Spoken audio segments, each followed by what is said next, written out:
everyone, and I hope you're doing well. Yes, I know Speed Duel is dead in the EU, we still haven't heard anything about that, but our locals was still running tournaments, so I thought now would be the best time to come up with the most trolly list I could think of, which is a mill strategy. In fact, it is mill/banish, which is very janky, but very, very effective in annoying your opponent. So this deck I titled Fuck You, because this deck is so annoying to play against. Without further ado, let me show you what this deck looks like and how to annoy your friends at locals. So to start the deck list off, I'm going to show off the skill that we use. We use Looking into the Future, which is quite common in kind of macro Cosmos decks. This lets you look at the top 3 cards of your deck and put them in any order, but you can't activate spells the turn you use this. So unfortunately it does conflict with spells, but you can really play around it, since if you do this one turn, you don't really need to do it the next turn, as nice as it is. So it's pretty much a free skill to get exactly what you need, which in a 30 card deck is very necessary because you need to see very specific cards against some decks. Next, we're going to run over the kind of Forbidden Limited cards, just so you know what I'm running. These can be changed, but I recommend keeping some of them. So for our limit one, we run Floodgate Trap Hole. One of the main goals of this deck is to lock your opponent out of all the zones, so being able to flip a monster face down and keep it there is really, really powerful for this deck, since if they lock up all their zones, you can literally just deck them out by passing turn, passing turn, passing turn, and using some of the cards we have in our deck to mill them out quickly. So this is a must include, must keep this in the deck. Next we have our limit 2. We have 1 Allure and 1 Reinforcement of the Army. Now, the reason I didn't pick one over the other is because, well, they're both good. So we have a lot of darks that we want to banish, and drawing 2 is nice, especially when you can stack the deck with the skill. But Rota is also really nice because you can draw into specific warriors. So I think these two have 2 different purposes, and I think they're both good to include. Plus, if your opponent sees one, they often assume you're running 2 of the same, because, you know, that actually kind of makes sense, so they don't usually expect it. So for our limit 3s, we have 2 Wall of Disruption. Once again, this helps in locking up your opponent's zones with 0 attack monsters that can't do anything to you. And thirdly, we have 1 single Book of Moon. Honestly, it's because it's a secret rare, but it also stops your opponent from interrupting your game plan by getting a sneaky attack in and killing one of your monsters that you don't want dead. Or alternatively, just stall them a bit further, especially if they're near the end. This really does help. So going into the main deck, we're going to start with the monsters, and the first one we start off with is honestly the MVP of the deck. We have Marauding Captain. We have 3 of these guys. Now, the first effect on this guy is probably the most important. So monsters your opponent control cannot target other warrior monsters for attack except Marauding Captain. Now if you have 2 of these, all of a sudden they can't target this one for an attack because this guy's protecting it, and they can't target this one for an attack because this guy's protecting it. So if you know the dupe frog lock, this is pretty much the same, and you can get these set up and just keep passing your turn, and they can't beat over it unless they have some sort of pop, but in Speed Duel that is hard to come by. And by then, you would have drawn so many spells and traps that you should have some form of protection for when that guy gets popped. His second effect is nice as well. When he's summoned, you get to special summon at level 4 or lower from your hand. And that, honestly, that's the reason I put him in the deck. But the lock has won me so many games that it was worth mentioning. Next, for every macro deck, 3 DD Survivor. Now, DD Survivor is... I mean, it's an 1800 when it gets banished. In the end phase, you can special summon it back. So it doesn't matter how it gets banished, and that will come up later, I promise. You can special summon him off Marauding Captain. He's honestly just a guy. There's a lot of effects that we need to tribute with to get value out of, so we can tribute this guy as much as possible, because we always get him back as soon as macro's on the field. On a similar lane, we have DD Scout Plane. Nice rhymes. Eminem been real quiet since this deck list came out. But yeah, this is pretty much a similar reason DD Survivor is in.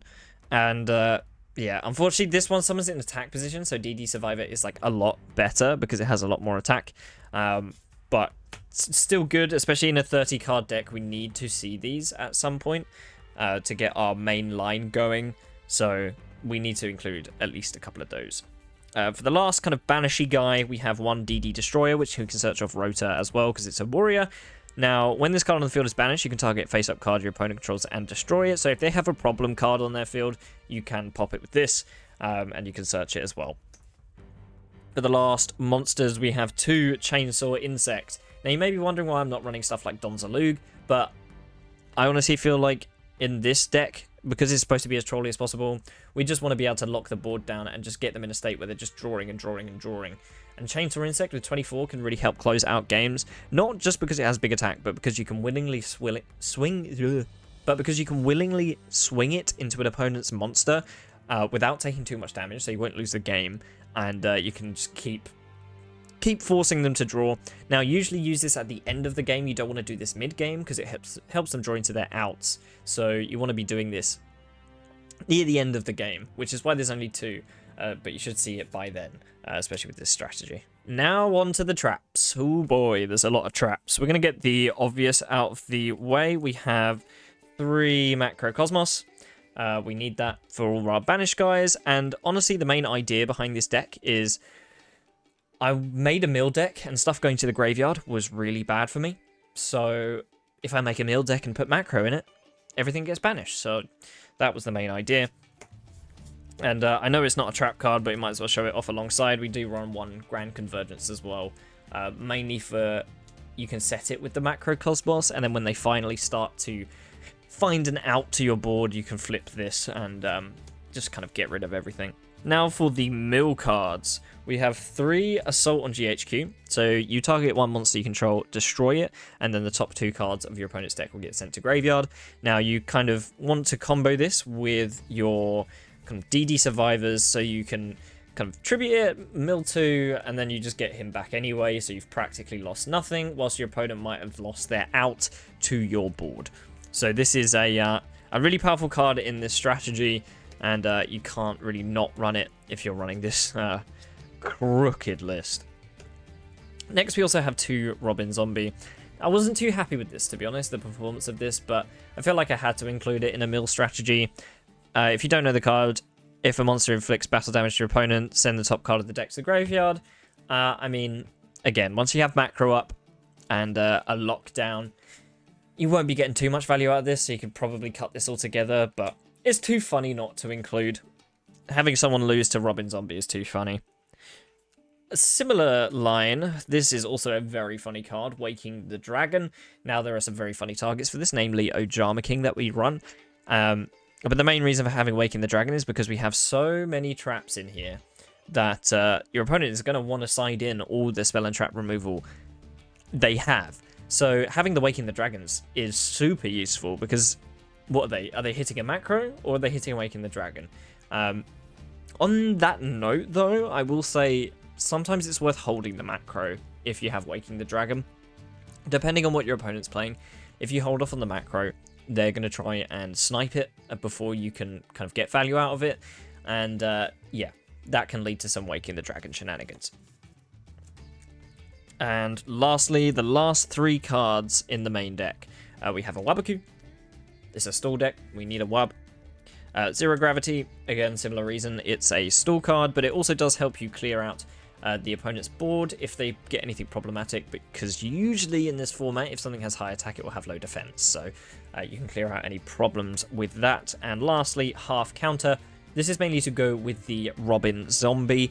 So during damage calculation, if a monster you control is being attacked, target the monster you control, and the target gains attack equal to half the original attack of the attacking monster until the end phase. So it's pretty much half and honest on anything. This works really well with Donzalug, unfortunately, that we do not run, but the Robin Zombie is great, and it also helps deal with problem cards that we can't usually out. And for most decks, once a problem card is banished, which hopefully macros up when you have this, then it's gone for good. So now for the extra deck, it's going to be very, very brief because there's not too much thought put into this, mainly because 3 of them are Ojama King, and you basically always want to go for Ojama King. When you get him off Waking the Dragon, you can choose up to 3 zones, lock them, so you can just lock out your opponent pretty much from all your monster zones. Now the trouble is if they summon something, you can only lock 2, but that is good enough because you can see your Floodgates, you can see your Book of Moons, you can just summon Chainsaw Insects, and half the time that does it. So Ojama King's really, really funny. We also have Thousand Eyes Restrict. Again, just another funny target to have. Honestly, I don't see many situations where you don't want to go into a Drama King, but 1,000 dice is there for if you don't think a Drama King is worth it. And lastly, I mean, I just put this in because I had it. Alligator, Sword, Dragon.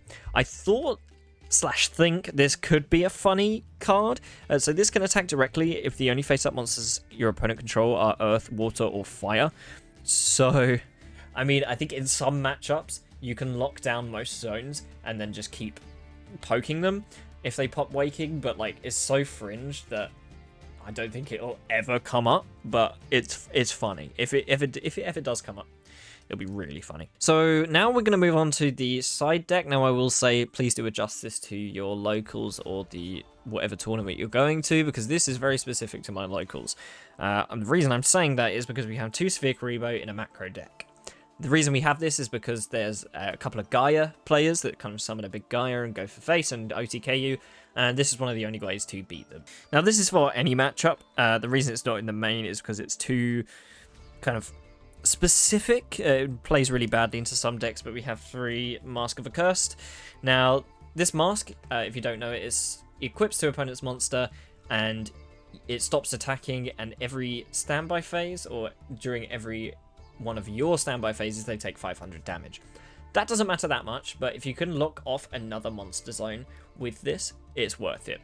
The reason I don't run this in the main is because it conflicts with the skill a little bit, because you'll be activating a spell, but also if your opponent has ways to tribute stuff, ritual summon, just get rid of the monster on the field. This is like just a -1 pretty much. So if you run into a matchup where they're not removing monsters, usually just beat down strategies, slide these in.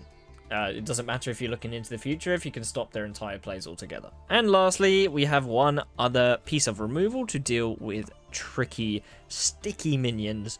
So once again, it conflicts with the skill, so I keep it in the side deck, and it's quite specific. So this card, activate by targeting 1 monster on each field, banish those targets, and then when this card is destroyed, bring them both back. But the best thing is, if you get your DD Survivor, banish that, you can bring it back in the end phase, and all of a sudden, your opponent's monster is stuck until they kill this. So, it's a fun card. I don't think it's good enough to go in the main, but it's funny. It does help clear out those sticky monsters.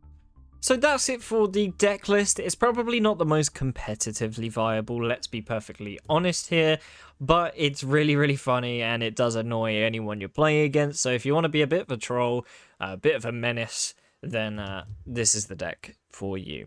And obviously there's a lot of room for movement because there's 30 cards, so you can pretty much shape this to whatever you want it to be. Thank you so much for watching. Let me know down in the comments, what would you say to the person sitting across from you that plays this exact deck list, because I've pretty much been told exactly what the deck title is. Fuck you, because this deck is so annoying to play against. That being said, if you made it this far in the video, please do feel free to hit subscribe. New Yu-Gi-Oh videos each week, and as always, happy dueling.